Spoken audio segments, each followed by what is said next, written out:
ओम शांति। आज 15 मई international family day है। विश्व के अंदर समय प्रति समय अलग अलग दिन मनाए जाते हैं। क्यों?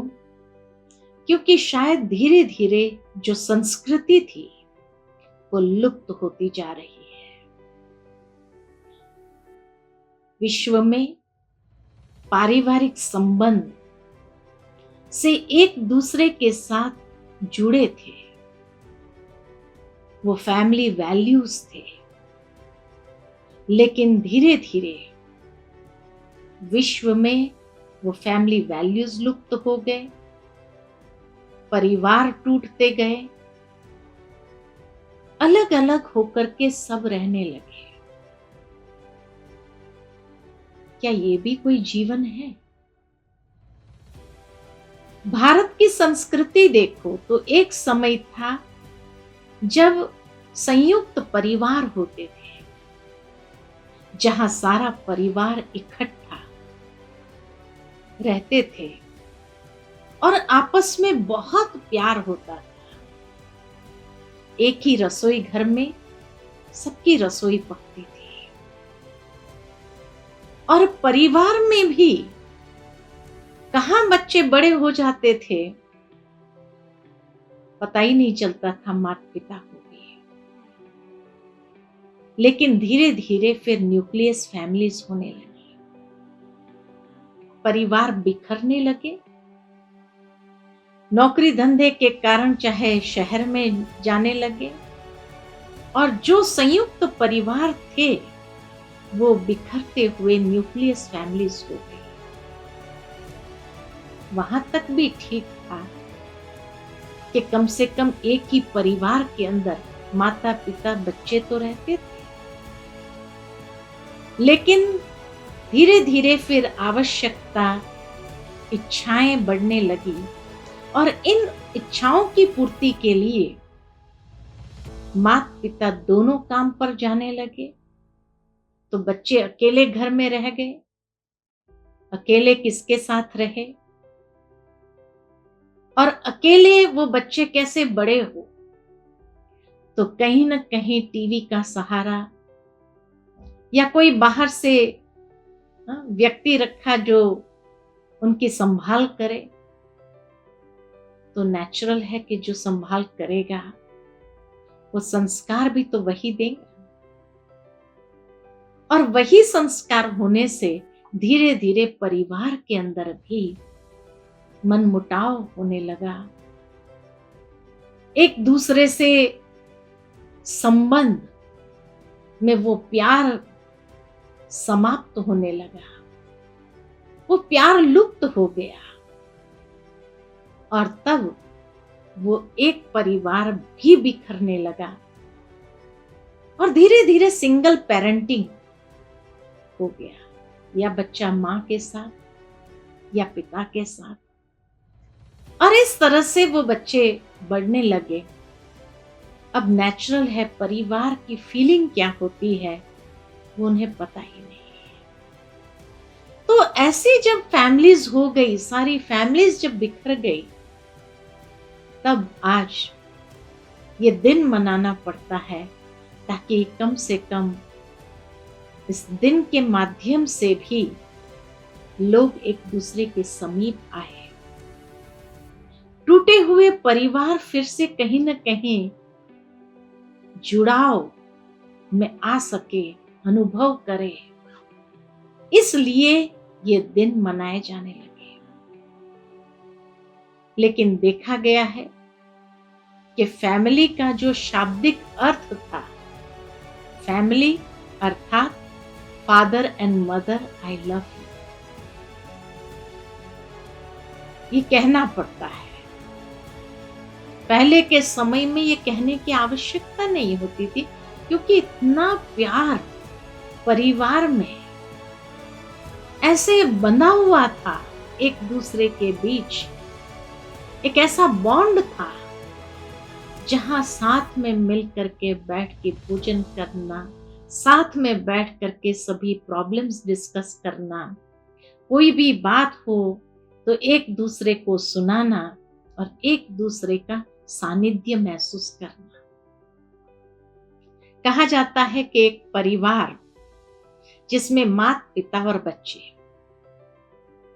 अब माता पिता आपस में बात कर लेते थे और नेक्स्ट डे का प्रोग्राम बना देते थे, बच्चे को कुछ पता ही नहीं चलता था। तो एक दिन शाम के समय जब लिविंग रूम में बैठे थे सभी, तो बच्चे ने कहा, इस घर में क्या होता है हमें तो कुछ पता ही नहीं चलता है। पिता ने कहा, अच्छा तुम्हें भी पता होना चाहिए। माना माता पिता आपस में शेयर कर लेते थे, बच्चों को क्या सुनाना। तो जब बच्चे ने ये स्टेटमेंट दिया कि इस घर में क्या होता है मुझे तो पता ही नहीं चलता है, तो पिता ने कहा, अच्छा ठीक है, कल से लेकर के तुम्हारे कमरे के बाहर एक सारा लिस्ट लगा दिया जाएगा कि आज के दिन का सारा क्या क्या कार्यक्रम है।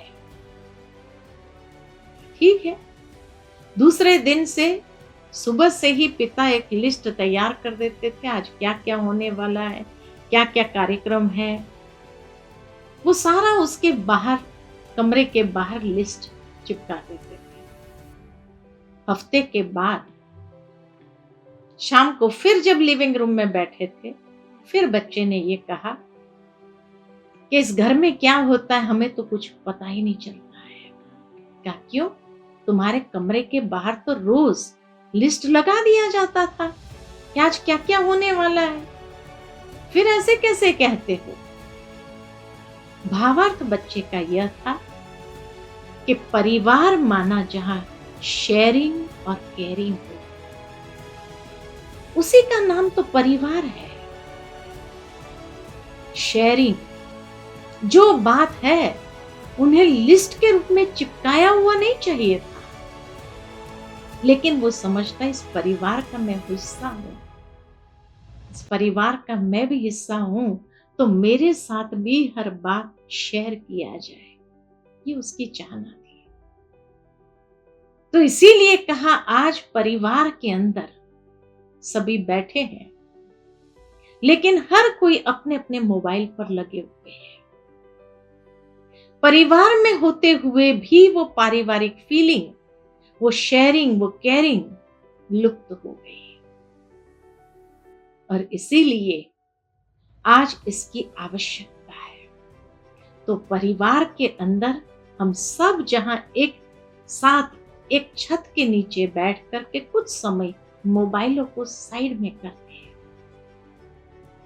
और परिवार मिल करके जैसे शाम के समय इंटरैक्ट करते थे, वैसे इंटरैक्ट करना शुरू करें।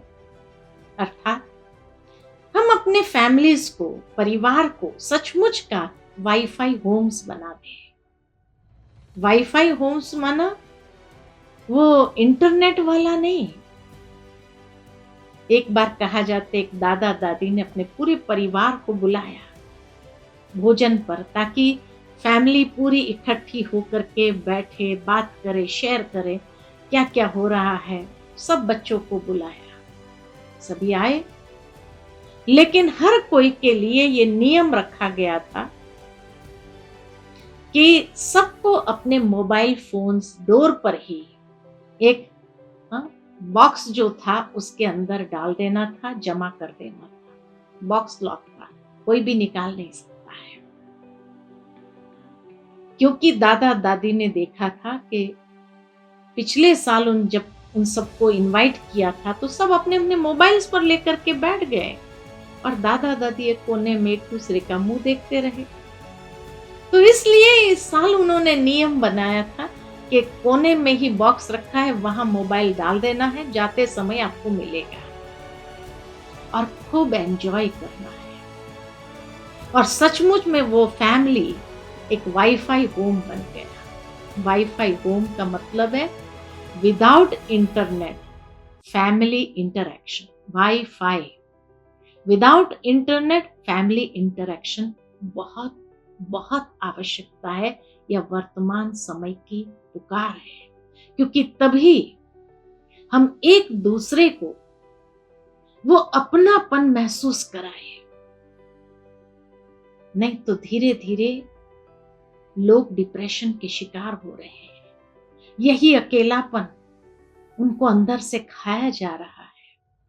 तो क्यों नहीं सचमुच में एक फैमिली डे नहीं, लेकिन सदा काल के लिए एक दूसरे का सानिध्य देते हुए लेते हुए एक दूसरे को वो प्यार, स्नेह, सम्मान देते हुए उस परिवार के अंदर वो स्नेह भरा वाइब्रेशन भरते हैं।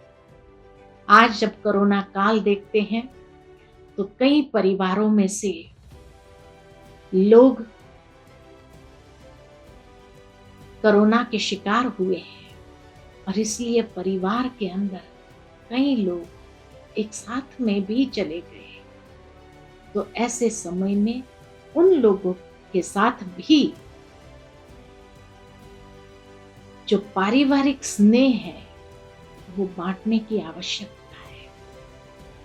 इसीलिए भारत के अंदर ये संस्कृति थी वसुधैव कुटुंबकम की, कि सारा विश्व ही हमारा परिवार है।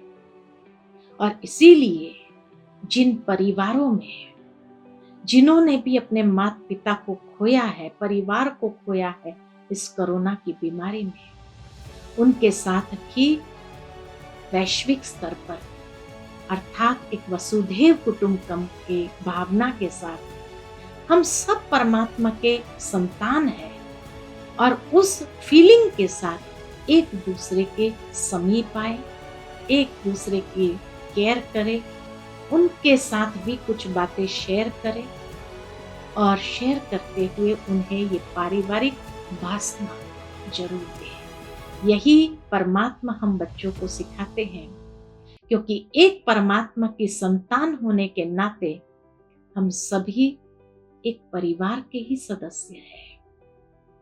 तो क्यों नहीं वसुधैव कुटुंबकम की भावना को पुनः जागृत कर ऐसे वाइब्रेशन सारे विश्व के अंदर फैलाएं, जो हर आत्मा को अंदर से बल मिले, हिम्मत मिले और वह भी इस पारिवारिक फीलिंग में परमात्मा परिवार के स्नेह का अनुभव करते हुए उस परमात्मा को याद कर सके। वही हमारा सुप्रीम माता पिता है।